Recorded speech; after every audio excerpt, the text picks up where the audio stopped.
What's going on, everybody? Cam K here with you. We're going to see how we can do tonight. It is going to be a little bit quiet tonight. I expect fully that we're going to experience a bit of difference when it comes to tonight's show. As you see, I've kind of had to makeshift graphic. I'm not sure how good that really worked out. But I appreciate you guys tuning in tonight. I know there's going to be probably a lot less of you because we are so close to Christmas right now. But I'm appreciative of anybody that steps in to view the show, even just for a little bit. You see, we've got Wally Wilson and Colton Everingham who are going to join tonight to talk about some of the racing stories. Of course, I sneeze right when I got to start the show, but I talk a little bit about the racing scene in 2025. I've got a long list of storylines that I put together and see if they're kind of on the same line as these guys, whether they agree, disagree, if they have their own stories, storylines that they um, feel required to be in the conversation. Racers, I definitely want to get into that conversation as well. Racers that made an impact in 2025, and we'll see how this graphic thing works. I had to do it on the fly, so because I thought originally I had a 3 box graphic, but I don't. So we'll see what we can do here, and hopefully it'll all work out. I don't know 100% if it will or not, but we'll see what we can do, and we'll bring in the boys tonight, joining me to start the show.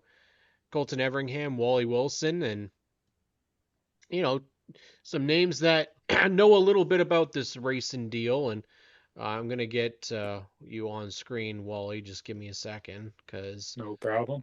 it is playing with graphics that I didn't have before. So if anything, we're just going to stick you in front of in front of everything else and hope it works. But how are you guys doing tonight? Pretty good. How about you? Oh, we're good. Yeah, I'm I'm good too. always excited to have you guys chat racing, and I know you guys are two of the quickest. I mean, I might as well just make you part of the cast here because that seems to be kind of what you guys I think have been on 4 or 5 times this year alone, which is I'm so appreciative of. And you guys always step up and want to be a part of the show. And we're going old school today because I can't get this graphic thing to work. So yeah, if for whatever reason it's gonna block Wally out, and I don't want to block out Wally. That's just Oh, that's okay. I'm used to it. I can't block you out now. You're a champion. You don't you don't block out champions, man. That's one thing we can talk about. Steve Trendell says he's had about enough of Wally Wilson. Ask him if he feels bad for beating up on this old guy at Sunset. I have a feeling you probably don't feel bad Nope. about doing that. Nope. Nope. Not at all. To be One fair, track Steve. wonder. Yeah, I was gonna say. To be fair, Steve, you kind of won over him in the Oscar deal. So, yeah, I think you kind of beat up on him for that. So, what are you going to have for them next year, Wally? Hopefully more than I did this year. We'll see. Well, it's I don't know if you were at the meeting. Yeah, I Um, was. were you? Yep. From what I saw, man, it looks positive. I think you guys got a good. It seems like you got some fresh. I mean, a lot of Sunset people coming in, so I'm always okay with that. But it seems like Dave and the crew there are really working on making Oscar special and bigger for this year. Yeah, that's kind of what it seemed like everything that they talked about in the meeting. Like, there's a couple of people that weren't too happy with some of the changes, but I mean, like, you're gonna have that no matter what, right? So, yeah, I think it'll be positive this year. We'll see. Yeah, I mean, I all I want is to see uh, Colton out duel you again in the modified. So, but then you talked about you're bringing out the late model again. So, Yeah, we might do that. Couple well, times. Not a crazy amount, probably just once or twice, but I mean, might as well. do you guys know what your schedules are like right now for next year? As of right now, I only know like the Oscar schedule. I don't know anything else. So, Okay, so no tracks right now have their schedules um, available, which from what I've heard, it's been very difficult for scheduling, um, getting commitments, and the two of the most humble and deserving champions, says Ashley McMartin. Well, there you go. Don't let it go to your head, Wally. Um, I'm glad you're just roasting on Wally tonight. It's kind of it's cool. fine. I can't pick on you. Are you kidding me? What am I gonna say to you? It's not gonna work out in my favor, but um, I got a couple storylines that I've got probably about 20 storylines that I was able to come with for the 2025 season. You guys are obviously a part of it. Obviously, I think I know what your guys' favorite stories are, that you both won championships this year. It's pretty good deal on that end, but not all the storylines are unfortunately positive. There are some that we really question as to what the future is going to be like. But unfortunately, my top story, and I don't want it to outshadow everything that happened this year, was kind of the sunset deal. We don't really know what's happening. I mean, that's the reality. People keep sending me messages, "Hey, what's happening? What's this?" There's nothing indicated that anything's happening. All we can hope for is that 27 there's something, but I don't see anything right now for 26. I don't know what you guys have heard, but obviously you guys have gone through the ringer the last, 6 months, going through the highs of highs, and then kind of the lows of the low, and now kind of, do you guys have places that you're going next year? Uh, yeah, I'm gonna run the Daco series full time. Nice. What really helps is the Saturday shows for the Delaware races instead of the Fridays. I know that was kind of one of my big concerns with just tough getting off with work, and I know I'm only one person, so the series isn't going to revolve around Colton Everingham, but that's definitely one of the things I was concerned about the most because I did hear some rumblings about it being like a three races at Delaware and then a couple everywhere else. But thankfully that it's two. We have a chance at trying to compete for a championship running at these other tracks. I'm probably going to be at Flamborough. I was really hoping that full time for their Steel Cities deal. I was really hoping that Peterborough would have jumped on board and changed some tires with us so we can. Cause I Yeah. want I Peterborough is my favorite racetrack. I tried racing there during COVID, and COVID had to ruin that. And but one person went to I was the only person that went to the Peterborough drivers meeting, so it's kind of hard for them to even consider wanting to Yeah. change tires when I could say, oh yeah, all these guys have messaged me saying that they're going to come, but if they're not sitting there during the meeting, I don't think that Is it it shows. is it the matter of the retread tires just aren't good, or is it because you have to buy separate tires? Is that really what it comes down to?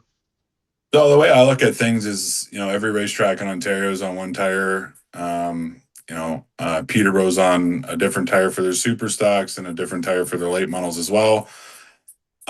Which is, that's what they had to do. That's what they Yeah. wanted to do. And, the guys that ran there and support Peterborough Speedway, all the time, not just on playoff races or invitationals and stuff. Those guys are the ones that have a bigger voice than outsiders, which is I understand, I get it. I know there could have been a really big, or there could be still. I'm not, things can change, but I know there could have been a really big opportunity with getting some of the Sunset guys to go over there and have their competitive field, and then adding our competitive field as well. Um, like I said, I don't think that's going to happen. So at this point, we're going to be running at Flamborough full time for their four race plus that show up points deal on for the Dayco Flamborough race, and do some invitational races. And I'm going to try to get out east for a race as well. I've been in talks with Riverside there to see if uh, see if we can make some rule packages work, because their cars are a little bit different. And Kenny McKenzie Yeah. come up and joined us, so I'd just be cool to be able to go down there and check something else off the bucket list. So from your, I mean, have you tried these retreads before? Are they a decent tire compared to what you guys run, or is it just not enough experience with them? So I haven't run on like the recap slicks that Yeah. they're on. I've ran, recaps before. They're a recrap, treaded tire. Um, you know, I don't know. I'm not one with an unlimited amount of money. I don't have, Yeah. thousands and thousands of dollars. I mean, all they have to do is implement a better tire rules and, make it strict. You know, people were concerned about tire soaking. But I mean, like, if you're concerned about it, there's probably a good chance that you're doing it. And I don't know. There could have been just bigger outside on it, like, and it's not like you can't just put those tires on and go run there. Like, it's a completely different, there. When we bought this car back from Jeremy Dobb, when he was running out there, they had a set on them when I got the car, and like they're like the EC84 late model tires are like hockey pucks, which I have no problem with if we're all on the same tire. Um, and they're just massive. Like, they're huge and they Yeah. weigh a ton. Like, I think one and a half of them tires probably weigh like four of our tires that we run everywhere else. So it wouldn't be like just being changing tires and going to run at Flamborough on if Peterborough got rained out or something. So I want to support I every see. racetrack I can support. So Yeah. um, I like the, with the negative of that comes the positive though, and I do like that you will go and support a track that, let's be all honest here, they didn't have a super stock program 2 years ago because they had two cars. Justin yeah, Collison has brought this thing back from the dead. So to have you there, I would imagine you're going to see probably a couple other guys that'll go out, and maybe Cole Burrows will go and do that since he's from Sunset as well. And he ran, I think he ran there last year for maybe the Dayco race or one of their events last year. So I'm hoping that we'll see a couple more for you, Wally. Obviously, um, I think in the Oscar meeting they talked about a retread, but it's with Cobras for the hot Yeah. rod division. Now that's completely new. As far as I know, Cobras have only run at Grand Bend. Yep. If I'm in a mistake, what are you eating? He was trying to beef hide it jerky. too. Did you see that? He was trying to hide I off saw screen. it. It's, I was over at Tyler Strikes on the weekend, and he gave me a bag of beef jerky. And the worst thing I did was open it up because, I'm surprised it lasted this long. yeah, I totally forgot about it until today. I looked at it and I said, "Oh, I'm gonna have a piece," and it's really, really, really good. So I've probably eaten about 14 pieces, and they're massive, as you could tell. If you couldn't tell already, friends, that is all man Colton Everingham with his beef jerky live on it. Yeah, so there's I don't even know if I want to read Dave Bragg's comment because that'll get us shut down. So, um, yeah, there's no hiding that meat. Nice job there, buddy. But yeah, Cobra Tires, I believe I mean, there's no debate, guys, that tire costs are a killer. If it comes down to being able to save you guys with buying so many sets of tires, my understanding is that these are supposed to last a lot Yeah. longer and you don't have to buy as many. So for those divisions that really are struggling to get cars, I'm all for, like, Mhm. I've said it before, OSS should do this because a lot of the difference is that those guys cannot afford tires every week. A lot of Yeah. them can't, right? So why not give it a shot? Now this is what obviously Dave is doing. You guys aren't changing though. Obviously modified tires, they're not. No, mods, Yeah, they're they're their own keeping them thing. the same because Yeah. we haven't tire tested yet with the mod, so they didn't Okay. want to just kind of put us on a tire that we don't know what it's going to do on a modified, where Yeah. they had a couple guys go out with the hot rods. Well, and you guys, as far as I know, you guys should be looking really decent for counts next year. It does appear that a lot of the names from last year that were at Sunset, so far at least you have some committed names that are Yep. going to be a part of things. Obviously, we know he's busy with life now, so that's not really going to happen. But I mean, Amanda posted that I think she was going to be out there. She's going to support. You're going to have to be support. Tyler Liscombe, thank God his health is, he's feeling better and he's going to go back out there. I already know that you're going to put Colton in for a couple, and frankly you should, because I think, what is it, 4 mods that you've got? I mean, gotta let him Yeah, play a for little bit, man. You gotta let him breathe. I don't know if he could keep up this time. Oh yeah. I don't know. Every time I saw the races with you guys before, he was in front of you. So, No, there was uh, one that I beat him. Yeah, yeah. I had a Actually, no, wasn't that mechanical two. wasn't that failure. Two. ACC Two. though? Yeah, Wasn't it Yeah. ACC when he had like the car problem though? Well, I beat yeah. him This time, there. I beat him at Sunset. the one APC race that I when I ran the full tour, I was lapping him and he was driving me like an arsehole. Yeah, Nah. yeah. That sounds like finger out the window, or didn't get that far. No, that was at Jacasa when I That was was lapping him. Jacasa. Okay. Yeah, it was every time he was waving. I waved back. I don't know if you saw. No, no. Yeah, Tyler the cats will be around. Don't worry. There's one up in the tree right there, and then there's another one sleeping in the other room. So you'll see them. Yeah, I honestly think that more modified's better. I've told you this, Wally. Just as long as they're not those super mods, I think those things are ugly as hell, and I'll say it in every show if I can. Charlie mods all the way. Um, Steve Trendell is shocked that Wally hasn't bought Sunset yet. Yeah, you're slacking there, man. I was trying to start a rumor that my dad was buying it, but I it was never gonna took off. fireplace and No, patio it just shop. didn't Yeah, it would stick. work. The Nobody, it fireplace. didn't help. Every time I said it, he was right there, and he just shook his head and was saying no. So it didn't really help the rumor, but it was worth a shot. Well, and good on you guys for lending your support still to the racing community, being partners of the Oscar divisions, especially JRS coming on board back with they're going back with the super lights, and then Tyler with the Overkill Enterprises. Like Oscar, I mean, looking really good. I've got some other um topics in terms of like stuff that happened this year. Obviously, we talked about it. The rise of the Bone Sox this year. There was over 50 at almost every single invitational. I think every invitational this year. The junior lates at Peterborough, we had over 15 every single race, which, I mean, if you guys saw a couple of the races, maybe that's a bit of a bad thing, because some of those races were yikes. Ontario Bandoleros had their first season as well, and it was they also had their struggles this year with keeping those cars straight.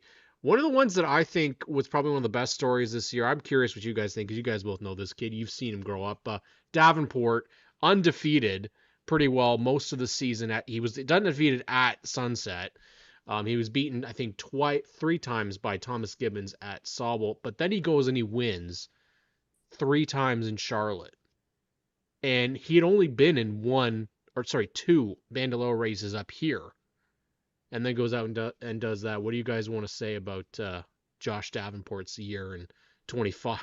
I mean, is this kid? I know Todd was teasing the late model. He promised me he wasn't going to be in the car next year. I don't believe him for a second, because Yeah, that kid's awesome. I don't. Maybe he won't be racing it, but I don't believe it for a second. And I know him and Thomas Gibbons are good buddies too. And I know that when I was talking to Tom Senior, Tommy Gibbons' dad. I don't know which Yeah. one. I think there's too many Toms, but Yeah. they're 3 all Toms great in guys. succession. Yeah. But I know, I think he was saying that he wanted Thomas to run like 1 or 2 races, like just to get his feet dabbled in wet kind of thing towards in the end of the year at Sauble for like their prolate division. He does. This is all what we were just shooting the crap about. Like it's not set in stone or anything. And I have some sneaking suspicion, just because him and Thomas are good buddies, that I think they're gonna.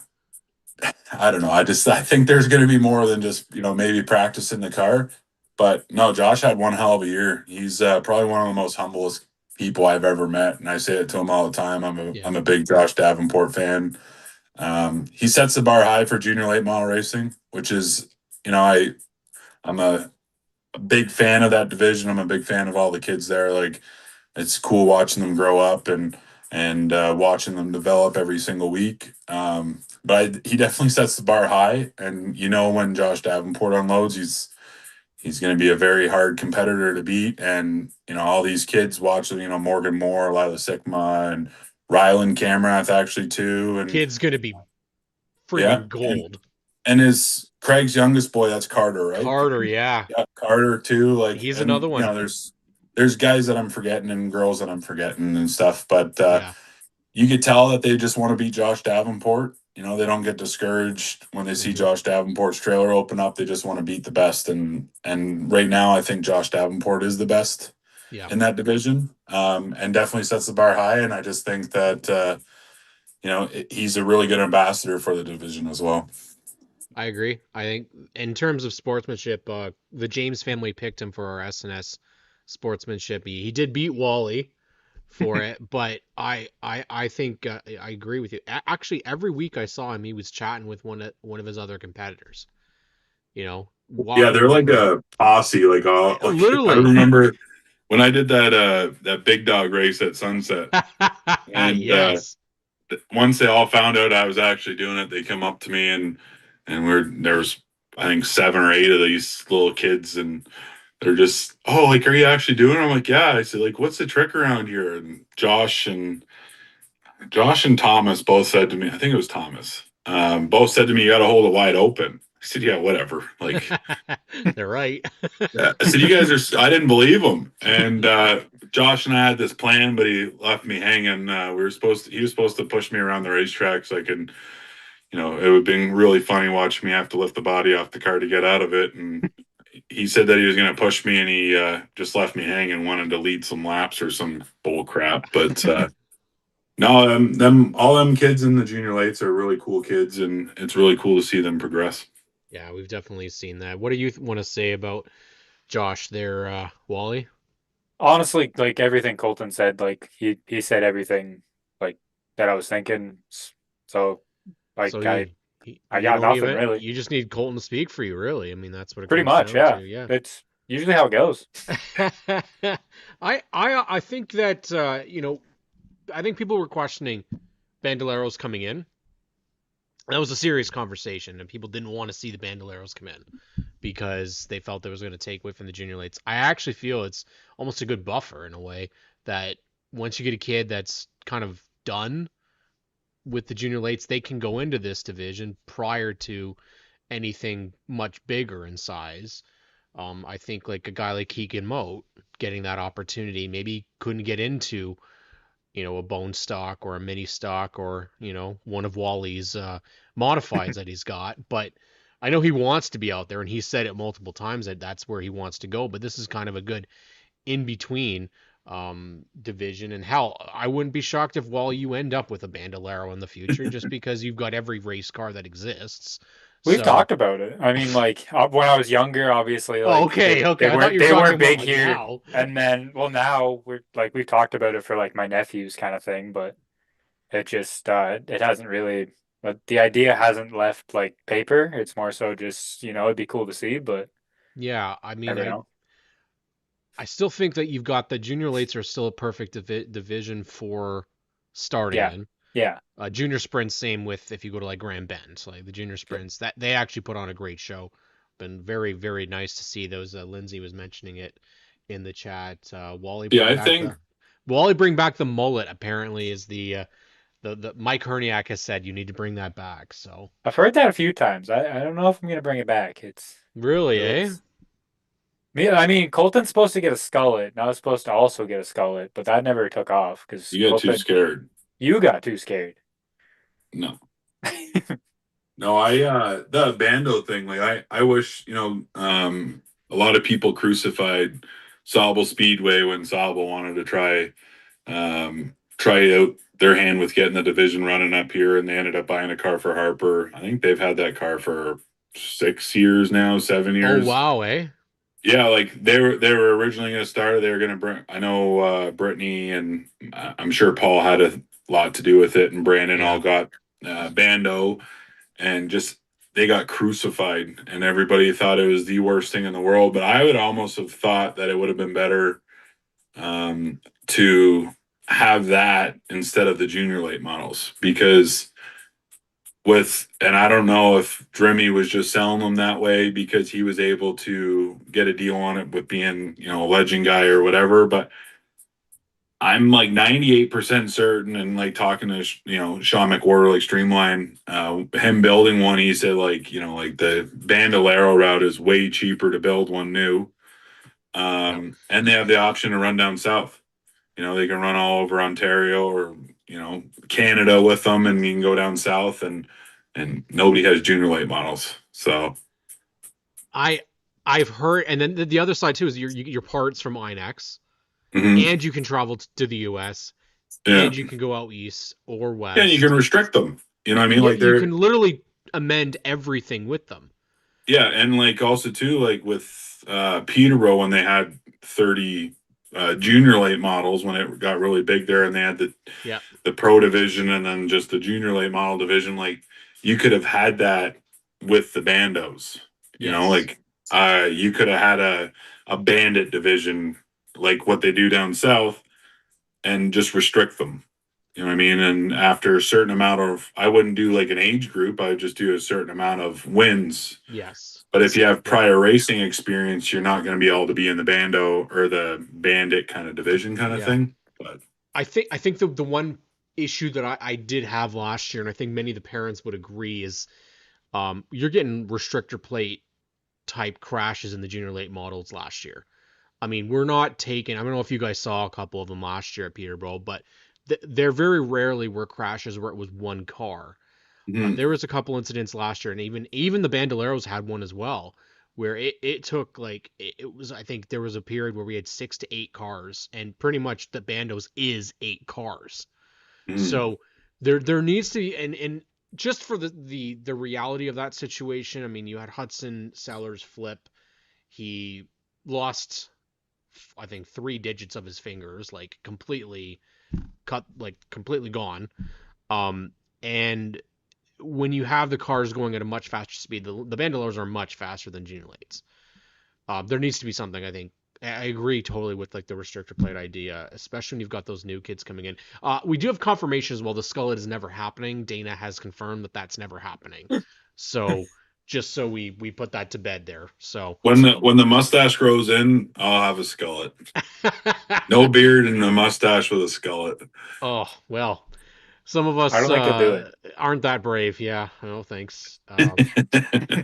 I mean, at the point right now, if my forehead gets any bigger, I'm just gonna have to just get rid of it. I'm gonna go with Joe Logano on it. Really, I'm gonna Joe Logano it up. But yeah, I again, I liked the idea of having 2 divisions. The problem is with the junior lates, especially, there's not enough room for the amount of cars they had, and the speed difference was dangerous. Oh So yeah. it's a really tough thing. Like I almost feel like the youngest kids maybe go on like the Wednesday practice nights and that's their league night. But you want to be a part of the big show. So it's a tough, like I would never want to be I See, never my want to only be the thing, yeah, my only thing with that is like you're never gonna learn, racing like practice racing or because like yeah. if you look at it as like a Wednesday night league, like it's essentially just going to be a beer league aspect. You know what I mean? Like, Yeah. Yeah. um, I don't know. I think that you can with like newcomers coming in, you can gear them differently and let them be slower and let the guys that are a second and a half faster, they're good enough to know when they're coming up on lap traffic. So I think a lot of these parents did a very good job with coaching their kids on that. Um, Dana says peace out, Colton. So, oh well. Brandon is here for you to if you need a shoulder to cry on. So he has said that. And Sam says there's also a lot of money invested in the junior lights, and that's where I go to the yeah, we can't be wrecking these things to no, the degree that we did last year. And we had a flip when I was there. There was 10 cars in that one pile up, and there was multiple. It's so tough because is it a kid that's having an issue behind the wheel, or is it the size? Is it an experience level? So there's a whole bunch of different factors that are a part of it, right? So there's not one decision that's going to make No, sense, no. right? But there's, and I feel for JP and Peyton because I don't think that I think when they started this division, they were maybe expecting it to be like Sunsets, where it was like 6 to 8 cars, and then all of a sudden they show up and there's like 17 every week, Yeah. right? And that's completely different. Now, I think this year will be better. I expect we'll see a good drop off, because a lot of the kids are moving into those bandos. I think like the Sellers boys, for example, like they've moved out of that division. So there's kids that are coming in that are, as you said, Colton. They grow up, they move out, and they do different things. It. So that's obviously a big talk. I wanted to bring up the street stocks coming back and getting a showcase at oh, okay. So hey Kim, JR says I was brought up in the junior late models and they had a junior and senior class after more experience, and they used weight and plates for the junior versus the senior class, but tracks weren't rough back then. Andy and I turned out not bad in that class. I'd say that wasn't too bad. All I Um, know is like when I drove for that big dog race at yeah, Sunset, first thing I says, I don't know how any of them kids do that. My arms were absolutely noodles after 15 laps. I could barely get out of the car. Um, and like the power to weight ratio, and I mean, I was slow. Like I wasn't no Josh or yeah, Morgan Moore fast or any of them fast, but I I was like mind blown with how well they turn, but how rigid they are. Like my weight is what held me down, and I wasn't bouncing all over the place. But like them things, you turn like a quarter inch too quick the one way, like you're damn near on the out of brisk of being out of control. So I don't have a pot to piss in any of those things, and hmm I'm a big support. Like I said, I'm a big supporter of the class. I just years ago, not now. You can't eliminate it now when all these people have spent thousands and thousands of dollars on this. yeah, Um, to just say, oh, we're just going to stick with bandos. But when Brittany and them were going to try to start the bando series at Sable, like I don't think there was a junior late model class anywhere, to be honest with you. Maybe at Barney, but yeah. I'm not sure. That's before my time yeah. in racing. So yeah, Andy Camera says 100%. JR kids were cut from a tougher cloth back then. And JR says because you're 500 pounds, Colton, the frame probably flexed with you in it. Uh, Actually, it held up pretty good, did it not? yeah, it was awesome. Yeah. Didn't move. You It and was fun. Allard actually were both in those cars, and they both made it onto the track and made laps. So, Yeah, the um, clutch wasn't screaming at all. no, I don't think anybody had any issues actually, if I'm No. not mistaken. I think When everybody made it through. I spun out in it, and I was very concerned about getting going again. And Mike Yeah, Brown come over to me, and I said, "You guys are going to need a four wheeler or something to push me because you guys aren't going to be able to push my big lug out of this." they But got to do that again. I think that has to be every year. we were going to do it at Peterborough, and I was And then it got rained out. yeah, I What Yeah. was a in there, and Dave oh, Sigma, he was busting my chops. He says, "Oh, don't be scared." I'm like, "Dude, like I'm not going out there if it's spitting." He's like, "You'll be all right. Like you're all adults. Like this is like an adults only class." I'm like, "No it would have been chance." I wanted you guys to. I Yeah, really did. 100%. But I was not doing it. I know Dana was not a fan of me doing it at Sunset, and definitely not a fan with me doing it at Peterborough. If they do it at Peterborough, I am getting my big carcass in the car again. Yeah, I mean, I don't know. I think again, end of year. Now, I will agree that they did get rid of the junior lates at Flamborough. I've heard that that's just it's way too rough. Like the track's really bumpy and very difficult on the kids. But definitely at Peterborough, I think for ACC, and then Sauble also has Velocity this week, Velocity weekend, technically moving over there. So and the Sauble's, from what I've heard, it's really fun for the junior late models. So I think you guys could do, Wally, you got to get yourself in one. I mean, you'd I fit tried to it. convince Josh, and I mean, Oh yeah. but yeah, Josh won't give up his car. Well, I mean, it didn't really start. The idea wasn't really meant to be what it turned into. It was No. really meant to be like a showcase for those kids, but then it came in to be like the most fun idea of seeing these, giant ass race car drivers getting into these cars, and unfortunately, it didn't even get to happen at ACC, which everybody was really waiting for, which Oh kind of yeah. sucks that it was like the last race of the night too, and no one got to see it. So, but I think like with a proper hype and build up, I mean, they could easily do it again. Same with, I mean, and realistically, the Bandos can do the same thing. I don't know whether they'll go that route. I mean, anytime that you get a division that you can have a quote all-star type of race, I think they should go for it. I've said it before. I want to see an LRR legend race with all the LRR drivers like racing each other, because I don't think we've ever got to see that. So we're gonna bring in uh, we're gonna bring in the guy who's been talking shit to Wally for a while.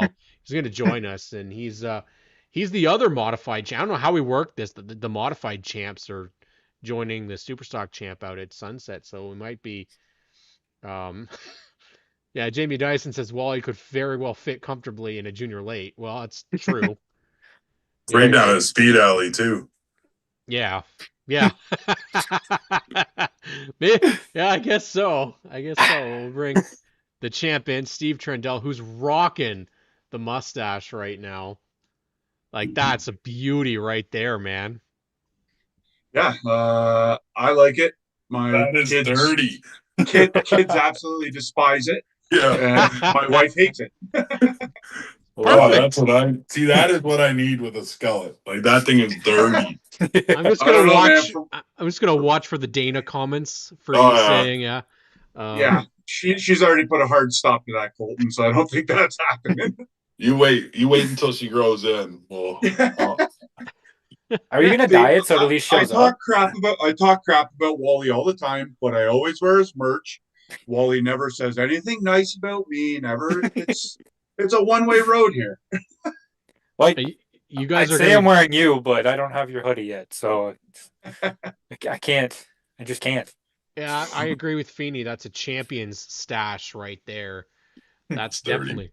definitely. I mean, I wish I could grow something like that, man. Dana says Colton doesn't care what I say. Well, there you go. I care what she says. I think about it, but sometimes I take things like that with a grain of salt. Well, as I say, it's easier to ask for forgiveness than permission. Exactly. There we go. There we go. I mean, you guys definitely are the right people to be asking about some of these racing questions and stuff that's happened this year, because you guys have all been a part of it, and maybe this is a future concept for the show, because frankly, having three racers just bench race and just talk about everything and shoot the shit is it's actually, that's awesome. That's why I like this type of stuff. But one thing, what's one thing that you guys all think about for this year that struck you as a big news story? And don't all jump out at once. I just think Oscar going back out on their own. Yeah, That that like was on my list. we tried that. We tried running under the APC banner. Yes, there were some positives to it, but there was also negatives to it. We thought it would take us over the edge as a series, like take us to the next step, and quite frankly, it kind of stayed the same. I think it's a good thing we went out on our own, and also the super lates coming back under the Oscar banner too, right? Like I didn't see that ever happening. I thought once they left the Oscar sanctioning for a second time, because they left in the early 2000s, never thought I would see it again, right? Yeah, it was honestly kind of a quiet news year. I mean, like you mentioned earlier, what Collison's done with the super stocks at Flamborough with the Rumble series, like it's good to see that come back, because watching two cars race there each and every week was a little tough, right? That's pretty rough, yeah. I can't even take you serious with this mustache. Like I'm dying over here. I was dying as you're chowing down on a big log of meat there earlier. So Man's got to eat. I mean, it legitimately pulled out not even a slice. Like he pulled out half a cow. I got the whole bag sitting right here. It looks like it's real jerky though. It's not that fake crap that they sell, right? Correct. And like I said, I just reached in while I was making eye contact, listening to what you guys had to say. Didn't realize how big it was until had it up to the camera. Literally eating half a cow on the screen in front of everybody. It's I think it's a step in the wrong direction, says Andy. Well, I mean, How do you know until you try it? ah, Right? I guess. I How do you Mustache? guess. know? I don't know. I think he's talking about the Super late. URS. Yeah, potentially.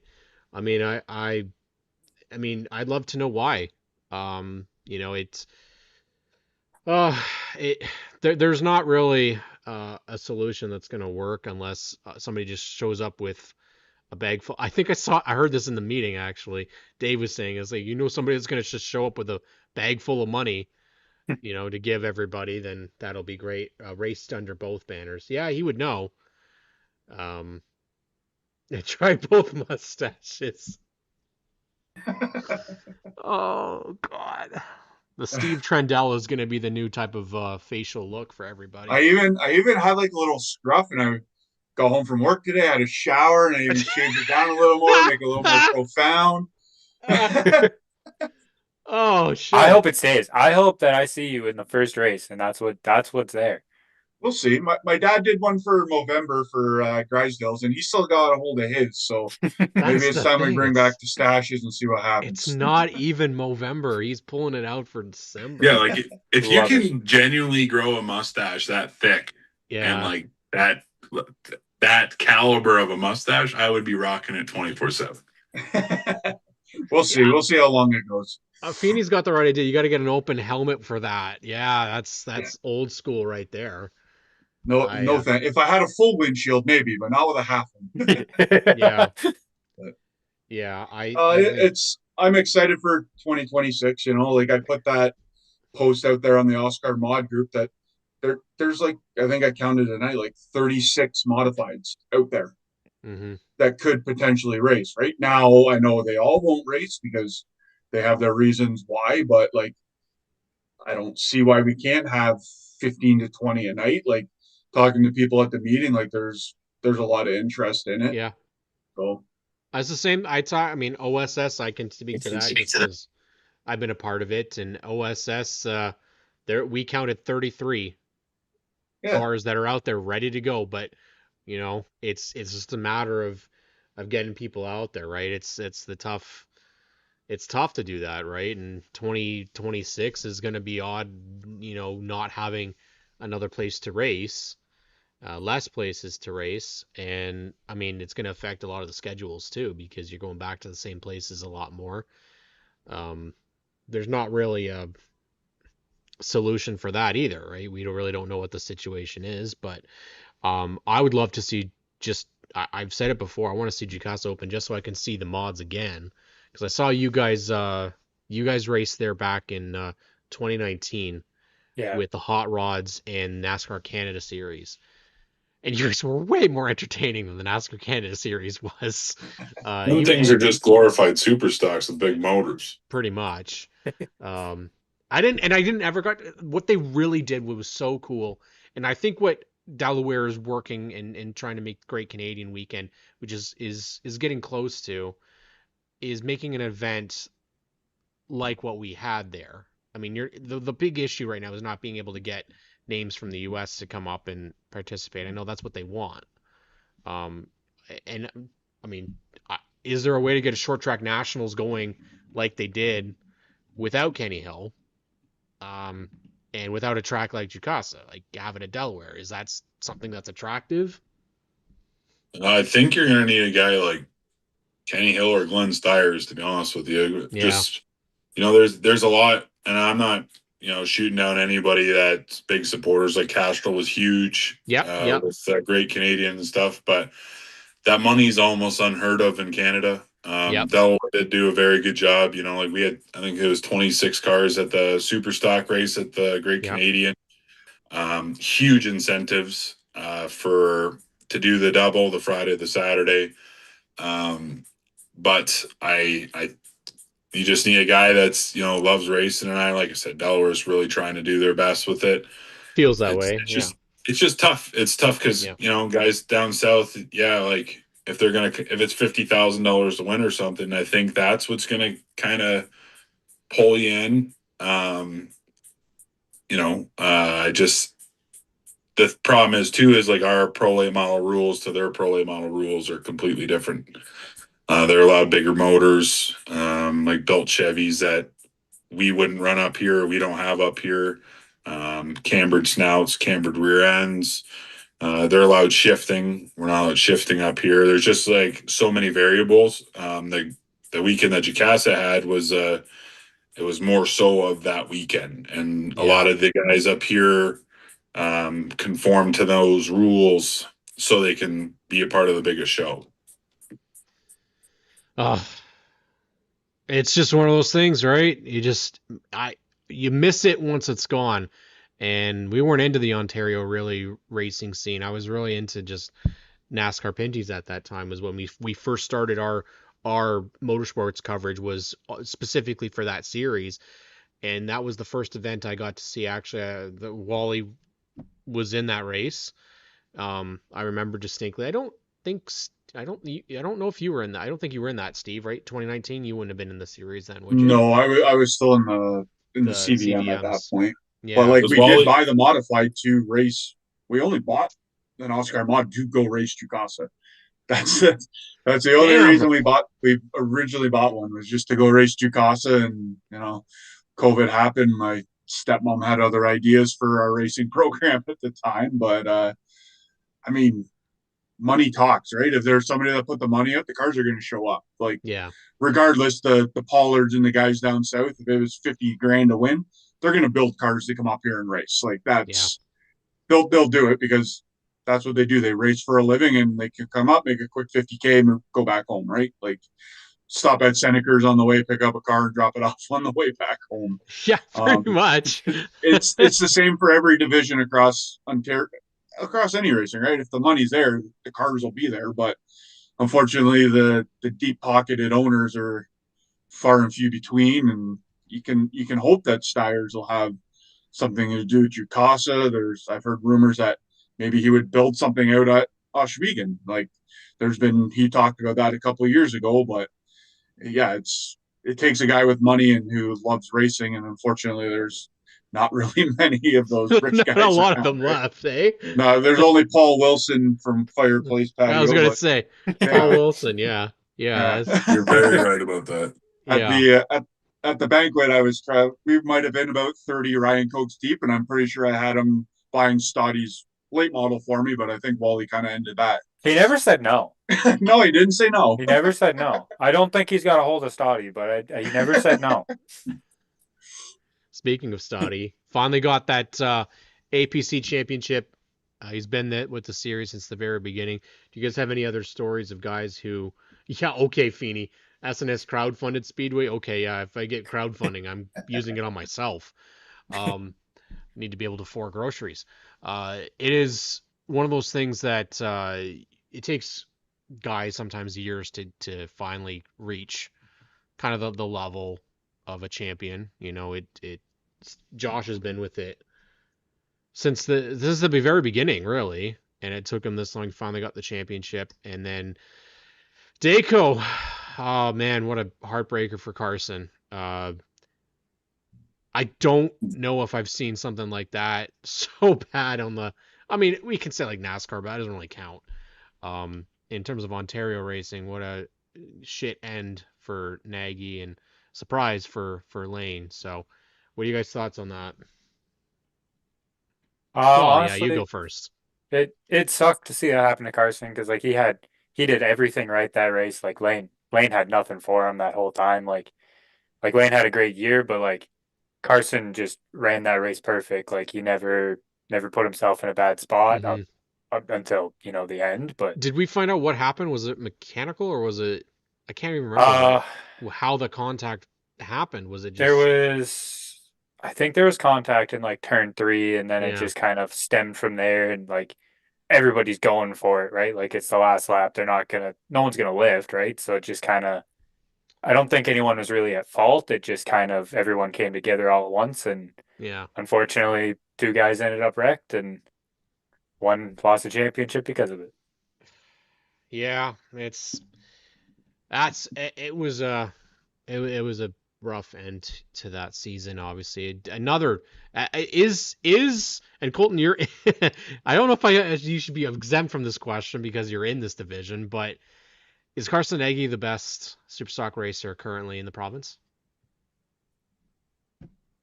I definitely think that he's very, very good at every track he goes to. He put it to us at a lot of races. They figured a lot of stuff out. Do I think that he is the best? No. And I'm a big Carson Nagy fan. Mm-hmm. I kept my opinion shut about I'm a big Lane Zardo fan too, and Yeah. if it wasn't Carson, I'm happy it was Lane, but I just kept my opinion shut on that because I may have continued because it was brought up that that's a touchy subject. So yeah. So I just I think he's good. A lot of these tracks you go to, and Carson Nagy opens the trailer door, he's going to set the bar high. yeah. But I don't, I'm not, talking crap by any means. I don't think he's the best. Yeah. But he has proved a lot that he's damn good at every racetrack he goes to. Steve? Yeah, it's a toss up between Carson and Lane, in my Yeah. opinion.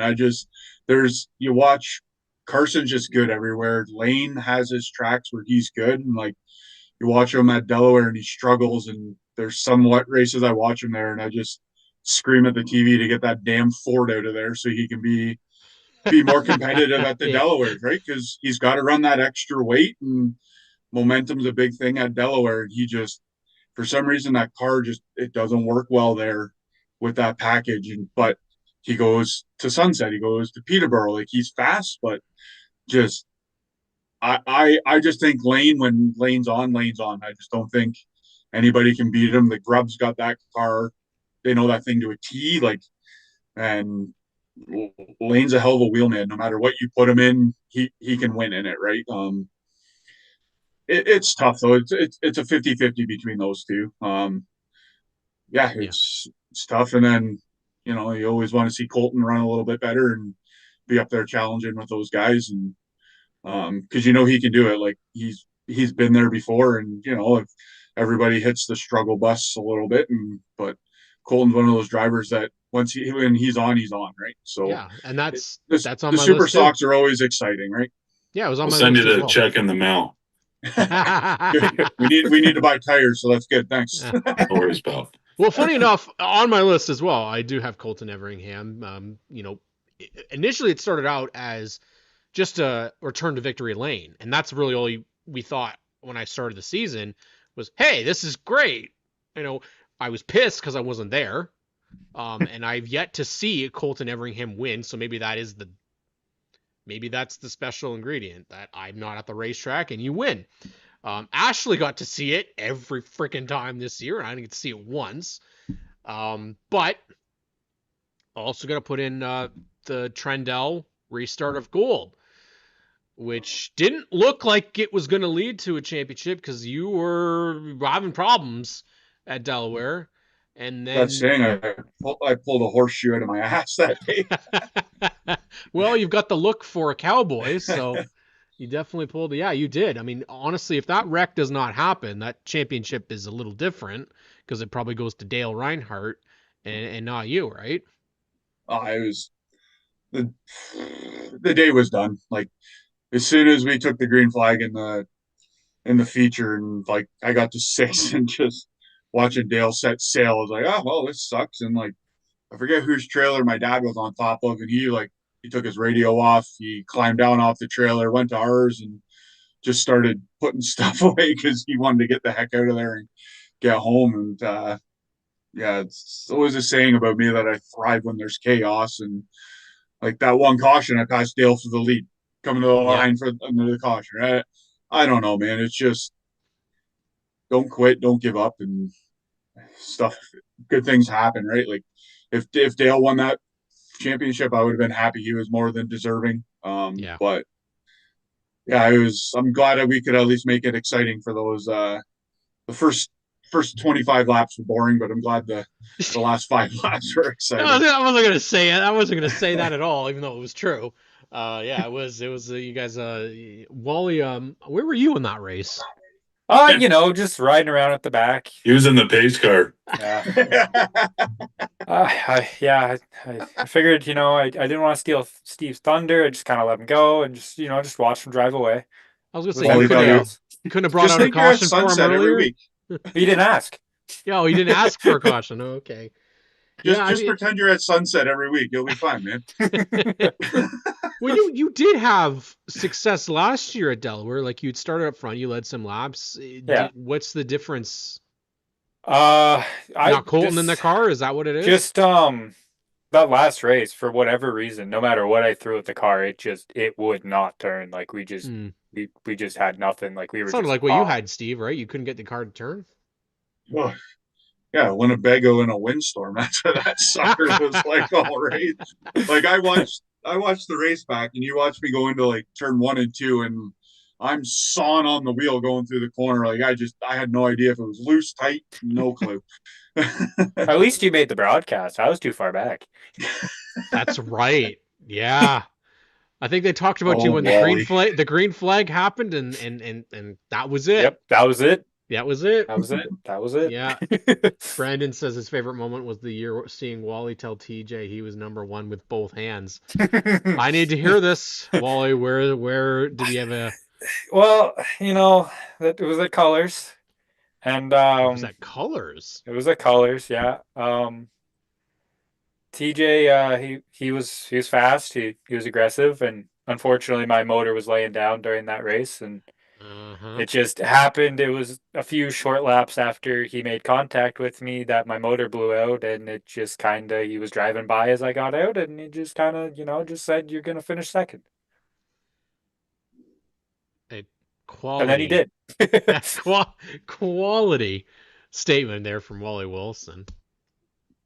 But no, me and TJ are good. Like, there's no issues. Like, it was honestly, like, I think probably when I finally got the picture, I sent it right to him. I set it as the background of our chat. Like, it's pretty funny. I keep forgetting every time he texts me and like on Snapchat, it comes up and it's like his text, but like right behind it, I just see me flipping him off, and it's so funny every time. I have a picture. I had a picture of you as my background as well, of you flipping off somebody a couple years ago when you got the 88 car got you, and yeah, and that was the same kind of expression. I'm pretty sure that you had. Although there we go. Real mature, Wally. Real mature. I wanted to let him know where he was going to finish. That's all. And you almost won Sportsman of the Year. Unbelievable. I did win. I won Sportsman of the Year for Oscar. I must have done something right. Good thing it wasn't an Oscar sanctioned race, so you're fine. Wasn't a points race. Took him out of the running. Oh man. Yeah, it's. Oh, I mean the 25 season is done. I mean, it was all worked out solidly for all three of you guys, all coming away with championships last year. Next year it remains to be seen kind of what we're going to see. If we're going to see larger fields, smaller fields. But, there's going to be, I know of a couple people already from Sunset that aren't going to be racing. But that's everywhere, right? Everywhere people are going to decide to race or not to race. But I think in terms of the divisions I'm curious about, definitely is, funny enough, all three of the divisions that you guys will be a part of, 100% the modified divisions in Oscar as a whole, but also the Flamborough Super Stocks. I think that's, Justin's a smart kid. He's got something there. And if you get the right field of cars, and I've been there, I've been in the infield for Flamborough, and there's no better infield to take video from and enjoy the racing, because frankly, I had no bugs in the infield at Flamborough, which was awesome. Unlike Peterborough, where they're like they wear you like a coat. And the racing I saw last year with actually Colton and Lane, they were going at it for a podium finish, and it was one of the best one of the best races to watch. Like Sean was gone. Like Sean was winning that race, no questions asked. But it was the battle between Lane and Colton that was great because you could from certain points of the track you can actually see the gains being made each lap. It's one of those best things about racing is getting to see those different angles, and I think that people um, need to get to Flamborough. I mean, we need to see more. I think it's really tough for the racing that you guys put on there last year. That you go up there and the stands are the only word I can say is sad. Like it's really tough to look at because the racing is phenomenal. Most of the time there, it's bumper to bumper. It's a lot of good racing. I do think half the audience though are like there's a lot more probably people in the pits than you would There are. see, you know what I mean, like at a normal racetrack. You know, like their pit side is like grandstands at Sunset or grandstands at Peterborough Yeah. because they're allowed, you know, sitting in, you know, back in their trucks up to the fence and sitting in the back of their pickup truck and tailgating and stuff. So like I think that there is a lot of people that go and spectate Flamborough. It's unfortunate that the cameras always get the wrong you know side. the grandstands kind of thing. But could they move it, Colton? Like realistically, I know it might sound a little weird because of where it's located, but could they do something where they do the victory lane in front of all those guys? Like, I mean, I'm trying to think of something because that can't, like you mentioned before, the camera side, that is a terrible view for when you're trying to show off your product, right? Maybe you just keep close up shots, but the other thing we have to consider is that their stands, I feel, are a lot larger. Yeah, massive. They're massive. Yeah. And well, that's an 80s kind of stands compared to what we have now, which, you know. I mean, I've raced at Flamborough a lot of times. I've been to Flamborough to spectate and stuff, and you know, it's what you see on camera isn't a lie. There's not very many people that are in the grandstands, but the pits are jammed. Every time I've been to at Flamborough, sorry, they're always jammed. There may not be 100 cars there, but there's, you know, 700, 800 people just standing at the fence. Like if you go down to get something to eat and come back up to the fence to try to watch where you're watching from, you've already lost your spot. Yep. That's why you can't leave. Which is what I've learned. But I didn't get this big from not eating. So like, man's got to eat. I'll be honest with you guys. I have never ate a Flamburger. Disgusting. They're not even good. Oh man, I don't have an opinion. I don't like. This burgers. is interesting because I've been told that. Are you a man, Wally? You have to have a burgers. I don't want to hear it. You like ketchup on your ham. What's wrong with that? Well, and ham, yeah. You don't like hamburgers. I've never really been a hamburger kind of guy. Oh goodness! I think we're gonna kick Wally off this show. You've been no kidding. Jesus. Wait a minute. Your family operates the fireplace and patio shop, and you don't like hamburgers? Well, I mean, like, is it a specialty like grills and shit? Yeah, he's a big sausage fan. Yeah. Yeah. Like, I mean, I prefer hot dog over a hamburger. I can't lie, but like, more for the shape, right? Yeah. He's more into the wieners. Yeah, so anyway, the race season and stuff. I get it. You pay Sierra. It's fine, Wally. We understand. Sierra says, Steve, he likes poutine but hates gravy. I hate gravy. Yeah, so I'll eat a poutine. So I get a poutine. Not poutine then. No, I still get the gravy. Like I don't get the gravy off. It just doesn't. I just accept that it's on there and just eat it. And what the heck's the point of having a poutine? I don't want you driving for Wally's team, okay? I got another modified. Wally's out of the picture. Like, I actually like this idea. This is pretty cool. And Steve's a big man. A car would fit you, man. It would work. I remember back drive away from me. 2 years ago at Autumn Colors when Adam Ross, I was leading, Colton was second, and Rick Walt was third, and I was like, this has to be the biggest top 3 in racing ever. And I'm the little one. I'm the small Yeah. guy. I think that, yeah, so that's if we go back to the Flamborough conversation. Like I said, I think Kevin's done an amazing job. He's Yep. really pushing for this year. They've got some pretty big events. I'm looking forward to I can't remember the name of the mini stock division that they've got coming. The touring division. I think that's a wicked idea because that division routinely gets up to 80 cars on a regular night. Um, if you can pull that type of stuff, they've got ISMA coming there as well. I'm a little interested to see how that goes because it's not Delaware. So Yeah, it's a little that'll be a tight. tough one. Yeah, it's a It'll be little good to tight. watch.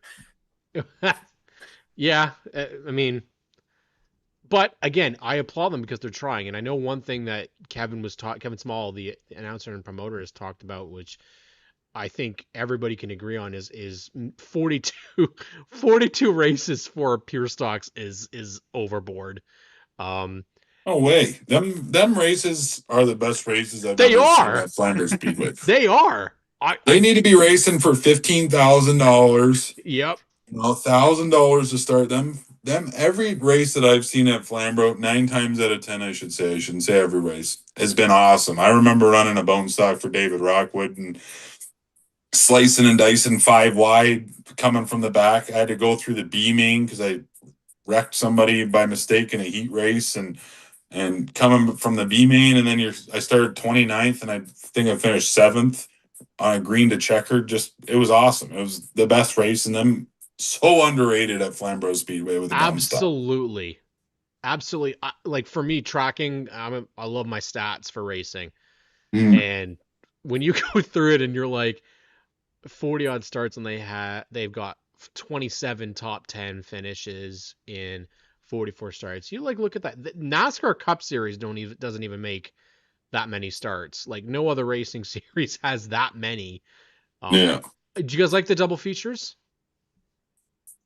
Uh, if the money's As there, as a yeah. fan, we'll say that first. Yeah, but Like I think that you need to take it percentage wise and invert it some sort of way of so you're not getting like sandbagging, sandbagging. which I don't was want evident last sandbagging. year. Yeah, and I know Yeah. they're just doing that for that belt deal thing, whatever they're Well, doing. if that's back, I don't know if that's gonna ever be back, unfortunately. Yeah, but like if they did some sort of, it's cool seeing the fast guys that are good drivers because there's fast guys that aren't good drivers. I'm not saying just like a Flambro, but I'm just saying in general, the ones that can get through the field without wrecking stuff or doing stupid stuff to get um putting something in a vulnerable position. You know what I mean? Like I just they got to figure out a way to make like all the fast guys somehow start outside the top 10 because like I said, Flamborough Speedway's Hmm. bone stocks is insane.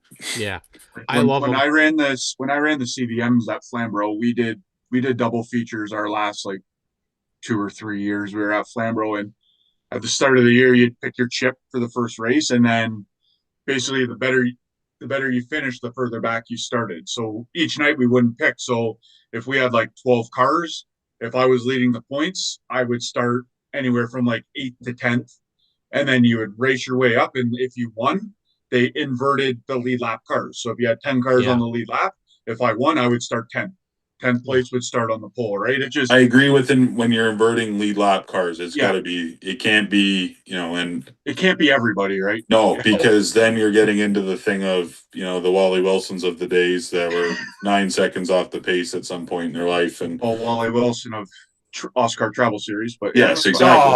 exactly. Exactly. Oh, Well, we did see that last year. We did see where there were those races where guys what they would do is they get to the back, but then outrun the leader, so they didn't go a lap down, but stay Yeah. at the back, and so they would start pole for the second feature, and then run away from everybody, right? Yeah. Andy Cameron says mini stocks at Flamborough was a jam.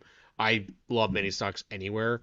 I'm hoping that we get to see the 3-3 again. That was an amazing, just circumstantial thing. It wasn't even supposed to be that way. It was because rescheduling happened for rainouts earlier that year that we ended up getting the 3 mini stock invitationals back to back to back. Um, I don't even think that they were all initially supposed to be. They weren't all invitationals, but they were just 3 back-to-back races, and we got 8 guys that did all 3, and they want to do it again next year. So hopefully, some of the tracks have agreed to do that. I for one would love to see more mini stocks because again, I just did their statistics, and it's amazing what Matt Young and Mike Thompson did, but there are races where there's only 5 or 6 that are out there and inconsistent in terms of week to week. And that's difficult because when you have, I think they were 36 races. So 42 races for the pure stocks, 36 for mini stocks, double features every Jeez. time. That's a lot Mm. on a Colton, field. here's my inspiration. Get in here. Here's my inspiration for the mustache right here. See Yeah. that thing? Oh, see, I now love it. that works. Right there. I love it. Yeah, I mean, it's a little. I need to get him just for men for it, but hey. Jamie Grover says 2 dice inversions are usually great. What are our thoughts on that? So my only problem with that is so the Steel Cities does that as well. Yeah. It's 6 plus a dice. Okay. So no matter what, you roll a 1, you're starting 7th. The only problem with that is you can see the difference in the speed charts. I feel. I mean I could be out to lunch and far in left field, but I just think there's playing the game too much with that. It's just I don't know. There's got to kind of be incentives of qualifying, in the top 3, and then you're still making the invert. You know what I mean? Yeah. Like it just like I said, Justin did Justin, Mike Schmidt, and everybody that's a part of it. Brad, Carlson, they've done, and John Caselli, and Frank did a hell of a job with it. I just, there's a little bit of workage that needs to be done with it, and I think that it could be something great. It's cool that Daco was part of it as well, like Yeah. working with them and stuff. But no, that 6 plus a dice is a goodish rule. I like that, but then, like I said, you just got to play the game. And I know it's very hard to go out there and qualify 7th. You know what I mean? Like, You can do it. what's that? But guys can do it, right? 100%, 100%. Like you could, move transponders back further because there's only a minimum rule, like where the transponder must not be passed. You know what I mean? Like there's ways lift about lift a little early, exactly, going in, stuff like that, right? Yeah. You're not going to always qualify 7th, and I'm not. You'd have to be damn good at that. But I think there just needs to be a little bit of a figuring out on that deal. I don't know what it is, and I'm glad I don't have to figure it out. And I mean, you don't have to figure it out, but yeah. I'm just happy it's back. Honestly, I'm just they needed something, and there's a couple more things they got to work on. The tracks really, I don't know about what they're going to be able to do for the late model division there. That's been really tough to see. Billy Schwarzenberg can't potentially win every single. Well, he pretty well did win every single feature that they ran last year. With, I mean, just basically Kevin Albers as competition, and that's just really tough. But it was brought up a couple weeks ago that tracks working together. But before we move on to that, I just wanted to ask, because Steve and Wally, you guys both kind of were on 2 different sides of and Wally, you ran both modified divisions last year. Sunset had you guys qualify. Yeah. Oscar, I believe you guys do heats. Preference for the mods? I brought that. Oh, go ahead, Wally. Go. I prefer time trials by far. Oh yeah, eh? I'm terrible at time trials, terrible at heat races, but Wally, to me, give your head a shake. Give your head a shake. Don't want to hear it. You suck in heat races. You suck in traffic. I already know. You're not. That's why I like time trials better. Stupid, dumb. Time trials should not be a thing unless it's in APC racing with the late models. That's it. We need heat races back. Heat races are awesome. I'm afraid what Steve's gonna say. I prefer the time trial aspect. Like it's Hey, but I've done heat races. I started in the CBM in Yeah, 2002, yeah. and I've done heat races from 2002 all the way up until this year, right? And I've never done time trials before until I went to Sunset and like, hey, this is cool. You got 3 laps, you lay it on the line. It's less wear and tear on your tires. Like you're not because here we go. Yeah, at $300 a tire, you want to be a You little got nice. you got 2 modified sitting in the shop. I don't want to hear about Well, three only hundred one. We bucks. don't have room for two. I'm not Yeah. like Wally. I don't have a garage mahal. But I don't Ah, either or. Like I like the heat races. Like they are what they are. Like, but yeah, like last year we went to some tracks with only 8 cars, and you're doing double heat races with 4 cars in each heat race, right? Like yeah, if you show up to a track and you don't have the car count, if you have less than 10 cars, it should be time trials. If you got more than 10 cars, do heat Why races, wouldn't you right? just do the one like a heat race with everybody? Is it just doesn't that make We sense? It's not fair. it's yeah, Okay, it's tough because like like if I do my pill number and I got to start 10th and like Keen and Reinhardt and all those guys get to start up front in the heat race, I'm going to lose several points to them, right. and it's going to be tough for me to gain those back, especially like when I only won by 1 point this year. Like that's make or break, right? Yeah, But I'm for either. Like I don't. I asked if we could do time trials at the Oscar meeting, and Dave's sticking with heat races, which I'm fine with it. But I mean, I went to Sunset this year. I qualified fourth. Thought I was going to be great in the future, and here comes that old '69 car putting and banging by me, and the bastard just drove off and left me standing there. Made my kids cry when I got home. That's how bad he beat me out there. look at that, Wally. You make kids cry. Yeah, I wasn't intentional. It's just Steve just didn't go very yeah. fast, like halfway through. But I get what Dave like when I brought up the qualifying. Like Dave said, it's less on track action for the fans, which I totally understand. As a Right? Like fan, I can say it sucks. yeah, yeah. The heat races, they get to see the cars out there more, and like Yeah. I totally understand it. Right? I'm either or. I mean, I don't I care. I've look been at doing that. heat races so long. I look at that and go, because you guys used to do, you guys would do, you wouldn't do single car. You would do like 3 or 4 cars at one time, I believe, Yeah. right, Wally? Yeah. They did, I think, Two, two two at at a a time. two. Yeah. Two? I think Oh, there's okay. the odd time they did three, but that was only like Because I when we know, had, like, again, I bring up OSS just because I worked there and I knew it. Like, we would have 4 at a time, or 5, depending on the track size. yeah. But still, it's, and there I can kind of understand why they do that way. But I'm all for like an invert for that division as well, because you get into a point where you've got a car and a team that's got a lot of money and has really good equipment that wins the pole every single week. They always start up front, and then it's really hard to get past them. So it's almost Quality. like, do you give that up and try something completely different, like an invert?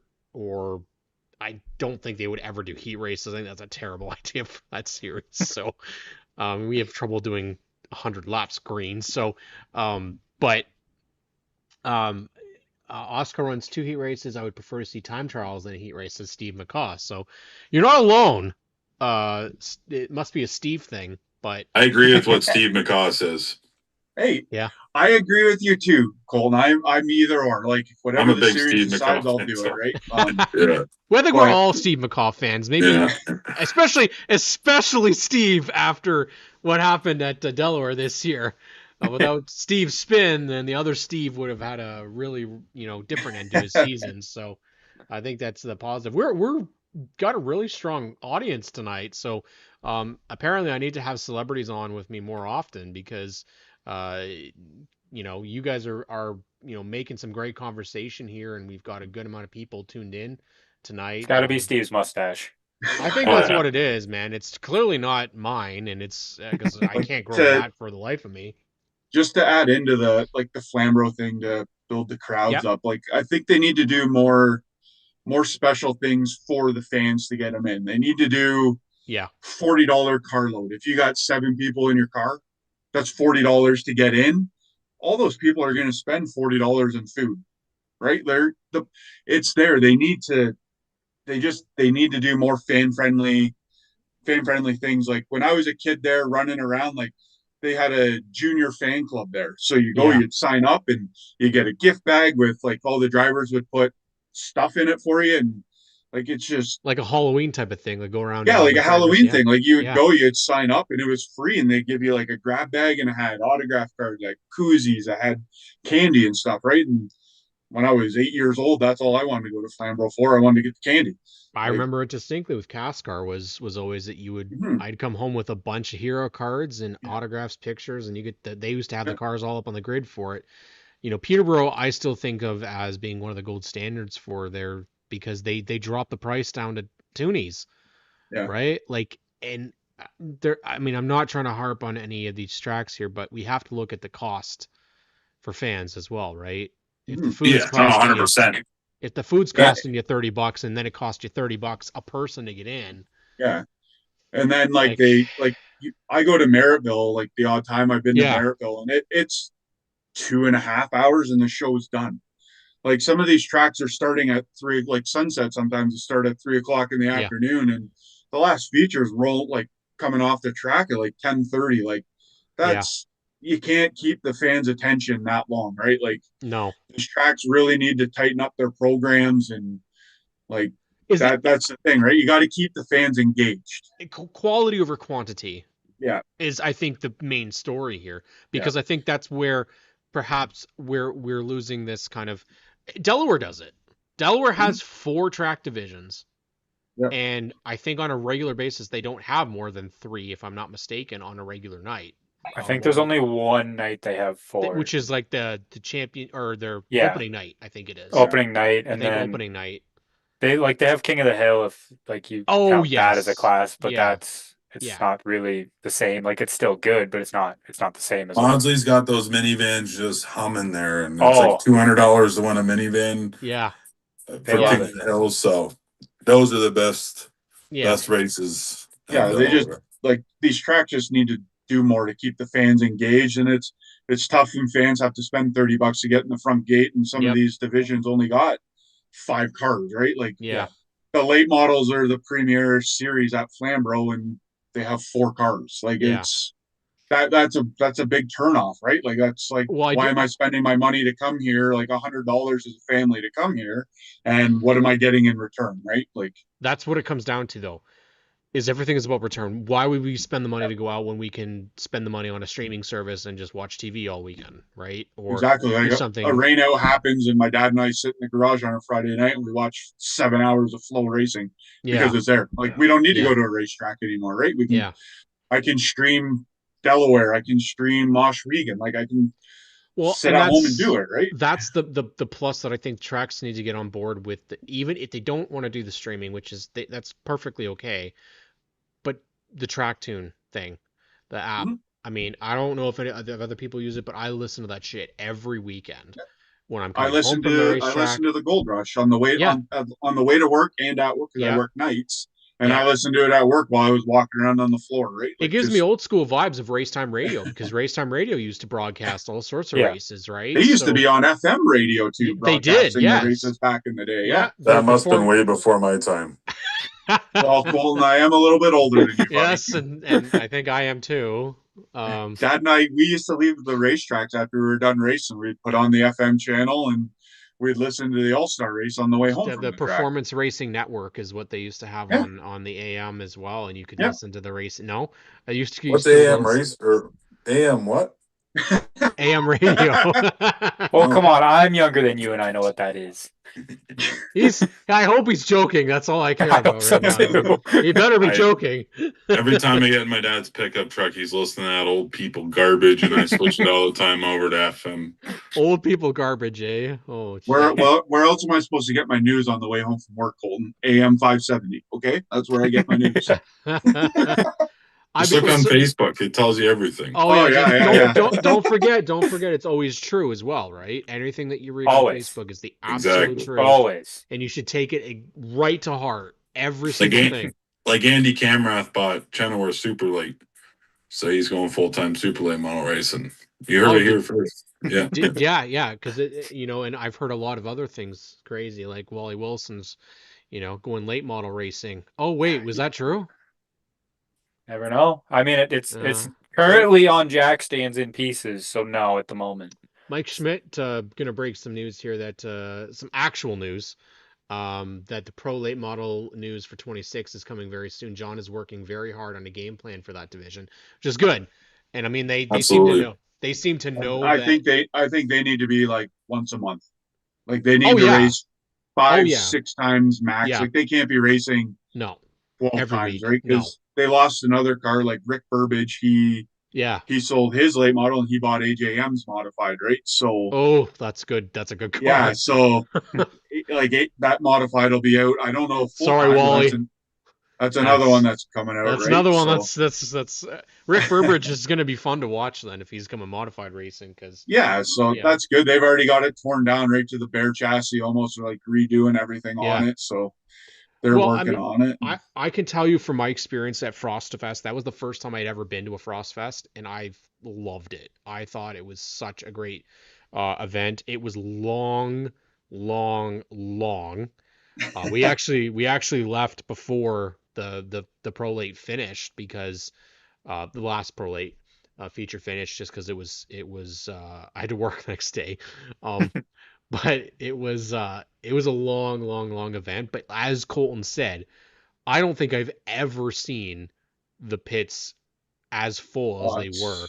They were the whole side pits were all full. And they were all the way parking in the very back um, gravel kind of area, and I didn't even see how far back they were there. But Yeah, Mike I Schmidt and them guys, John they Caselli and everybody, they kill it at Frosttoberfest. And it's unfortunate sometimes the car counts are shit. And Mike does so much yeah, for what he he does for deserves so more, yeah, frankly. Yep. absolutely.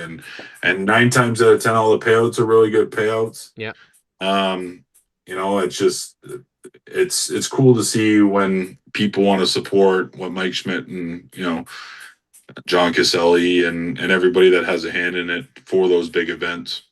yeah. I think we're gonna see a different year.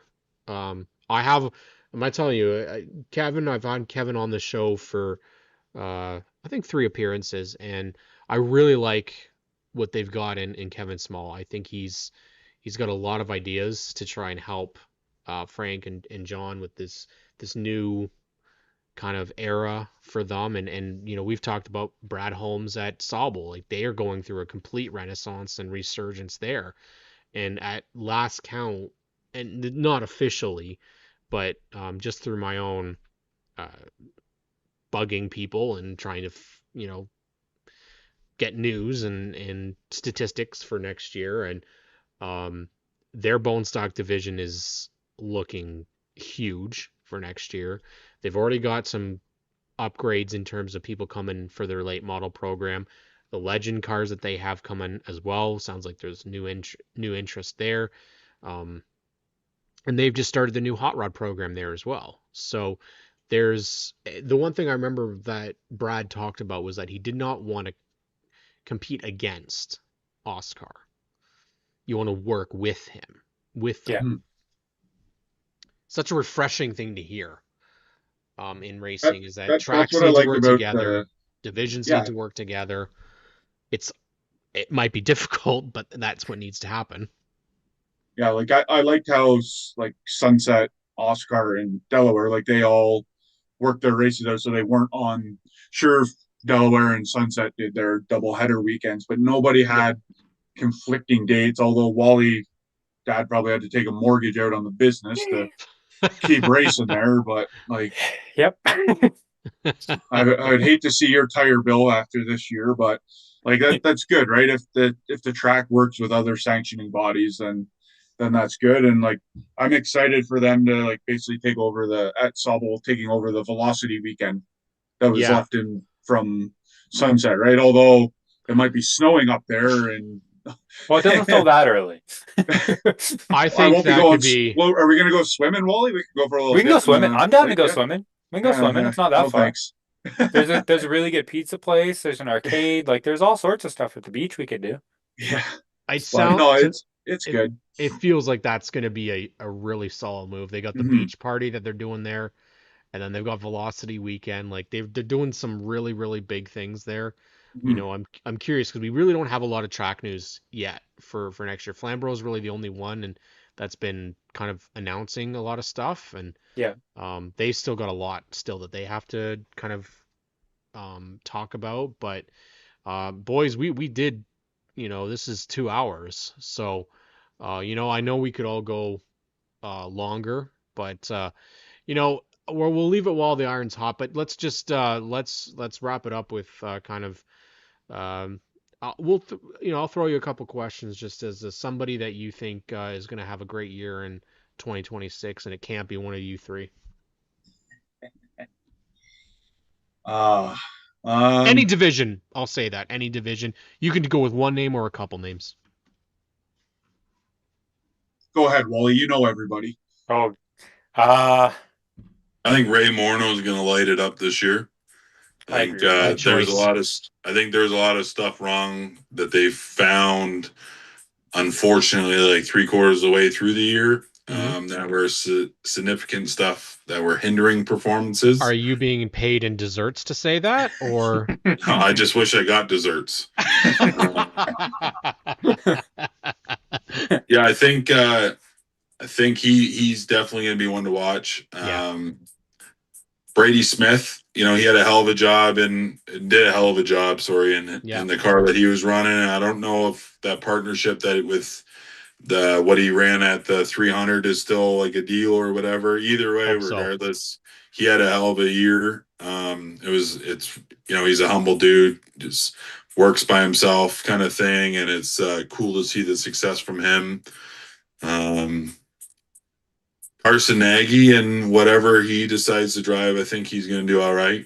Um, hopefully when the Delaware weekend there didn't mush up his melon too much Mm, because there are a couple hard licks, but yeah, they I were. think he'll be all right. Yeah.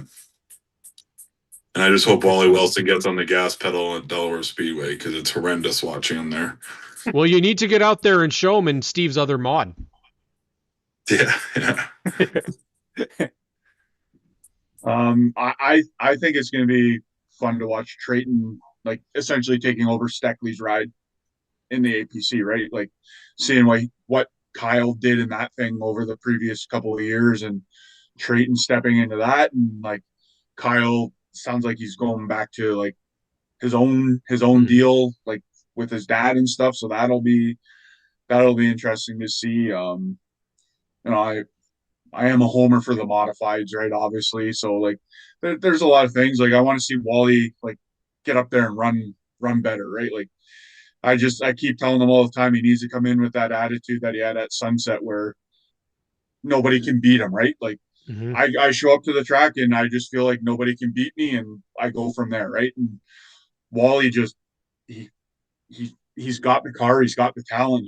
He needs to have that mindset where he just shows up and he's like, I'm gonna stomp a mud hole in these guys, right? That's what he needs to do. He needs to stop running around and being so nice with everybody and um needs to leave the Gary car at home, that's for sure. And just there's it's a lot of good things like having Liscombe in all his cars, like Wally putting Colton in, like we're gonna put a couple guys in our car, like in our spare car. Like I think we're gonna put Rodney Rutherford in it for a race or Nice. two. Daryl Henwood, who races CDMs, actually Nice. we're gonna put him in it. And then there's a couple other shoes out there that wanna try it, right? So it's the cars are there. Like I think we can have 15 to 20 cars a race and be good, right? Like that's what we need. And I just want to see racing all across Ontario Yeah. be Yeah. healthy and strive, right? Like I don't want to see track struggle and shut down. I want to see. I have a love hate relationship with Flamborough, but I want to see them strive. Like Yeah. the Casellis have put so much in. I don't want to see them walk away and another one close down, right? Because Absolutely. the quarries would love to have it for all the rock that's on that property, right? And Yeah. we need to get out there. We need to support. Like it's everybody needs to do their part, right? Like sponsors or not, like if you can afford to race 3 races, race those 3 races. Like just do what you can, right? Like Everybody Absolutely. thinks we're a big budget team. We're not. We're just a little team that tries hard and we try to support. And we got that second car, right? So doing our part to help support the series, and we help other people, like help other people out. And like, I want to see Colton back in the winner's circle. Like that's, Yeah. I don't want to see Wally as much because, it's Wally. Yeah, I think that'd be decent. Those are all decent things. How about you, Wally? Who are you thinking? I think honestly, first person that came to mind was Brody Rickwood because Oh, yeah. he's been Forgot about him. so good, but he just hasn't had the luck to finish it out. But he's always pretty fast anytime he unloads. Colton's got more meat, I see. Um, and then Nick Ramsey is also one that's pretty good. So he'll A be a good threat. really tough year. Yeah. Coming back, he got the win to start the year and then just got involved in everybody else's Yep. crap. I think Keegan Moat's gonna do really good in the bando. Yeah. And then honestly, there's so many guys that are so deserving of running up front, and Yeah. like a lot of them, they're already at the front, like they're like top three every week, but like Yeah. they haven't been able to seal the deal, or like they've just been kind of struggling the last couple of years and just haven't got back to victory lane. Like there's a long list of guys. Yeah, I mean, I agree on that side, Wally. I mean, going through a lot of people's stats for this past year, um, aside from it being actually a really good source of interest for me in motorsports, you get to kind of see who really had amazing years and who struggled. I'm gonna throw Mac Ingram out there because yes, he was an SNS racer, and he was one of our drivers, but he made 16 starts and he's only in his second year of racing, and he got 2 wins last year at Flamborough and 5 top 10 finishes, or 5 podiums, sorry, in those 16, which is a great percentage to be, making that right away. I think the Bandolero division is hopefully going to have a better 2026. I think it was, some growing pains for sure. But you know what? I think I really want to see, and I think we're going to see is Jake Spencer Walt in the Ontario Legend Car Series, third place in points in your rookie season against, and right up there with Parker Traves and Dawson and Mitch. Like that's not easy to Yeah, do. he's gonna. I unfortunately you forget about people when you're in the heat of the moment. But Jakey, and I've said it from the start, like he's uh he's damn good as how this year went. He's if you ask Ricky, he's got a lot to learn still. Yeah. He's got a great coach. His dad's probably one of the best in the business as well, and I think this is going to be a really big breakout year for Jakey as well. I think he's got all the talent. He's got the right car now. I think Yeah, being aligned with Parker is a brilliant move. Parker's got the setups. He knows these cars in and out. Keaton and Gibson Baker, the other kind of younger racers, also in the Ontario Legend cars. We'll see how they do this year. But Jake really, for as little time as he's had in those cars, has shown a lot. Same with Cole Camrath. yeah, We him don't get too. to we don't get to see a ton of Cole because he typically runs just the Sauble Legends. But I think that Ontario Legend Car division as a whole is definitely something that you're going to watch. And I want to see the ladies do well again this year. Amanda had that pesky 69 car that she had to try and compete with last year, and so she'll be kind of competing in this modified division. But I want to see some of these girls like Lila Sikma. I think her season ended so positively, um, because and I'm gonna bring this up because it was covered on during the ACC where she it was battling for Landon Sellers had them all covered. He stomped through the field and was gone. But Lila and Ava Bounty, they're the two girls that I think Ava especially is going to be somebody you got to watch. She got her first feature win last year. She's only been in racing for again like 2 years, um, and Lila went out there and lost second place and then lost the distance to Ava. When you see a driver do that, they can either fall back further or they can gain it back. And one thing that I noticed that she's done a lot is fall back. Well, she was able to gain it back and then pass Ava back for second place. So I think getting a handle on those cars, it may have taken a while, but she's got something there now, and I think that hopefully if she's back, I know she said that they were going to work on trying to do both schedules again. But as Wally can attest, it's not easy to do 3 or 4 different schedules at the same time. I think when you put one focus, it makes it a lot easier. But anything else before we go and wrap this up, guys? Because you guys, I wasn't planning on doing a 2-hour show, but here we are.